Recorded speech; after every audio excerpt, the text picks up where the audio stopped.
but there was lots of cars being burnt out. Through my eyes, Jaywick was just bleak. Lots of burglaries. It was just not an attractive place. Well, there's nothing for the kids to do. It was hideous.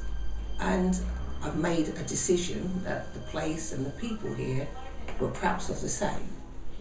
FairShare came along, and there was NACRO to help with the schools, and as I said, inclusion benches. They've taken the children off the streets, given them something to think about, and things are slowly improving.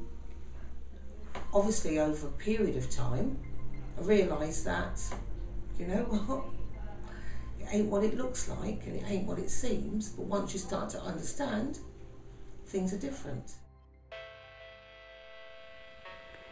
FairShare money has meant that we've been able to get real stability. We've been able to be around for a long time and really build on the relationships that we have with the young people. It's enabled us to not be yet another organisation that flies into an area and disappears again. We've been able to maintain our relationships with children over the long term and build up real trust. Every 2 or 3 years we have a funding crisis. It's all very dramatic and it's all very exciting, but it's not very sustainable.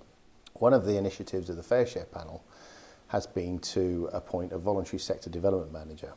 Coming from a business background, I could see there were issues with the charity sector who, I suppose, are now in a competitive market, and that's the vision that FairShare had. We have developed a business plan. We have secured 80% of the funding we need for the next 3 years. So that's continuation funding after FairShare. We've employed a replacement for myself. We appointed her very recently. She'll be taking over the West Clacton project. I will be looking to attend to the wider development of Signpost. So what Signpost now has is we now have a management capacity that is remote from service delivery.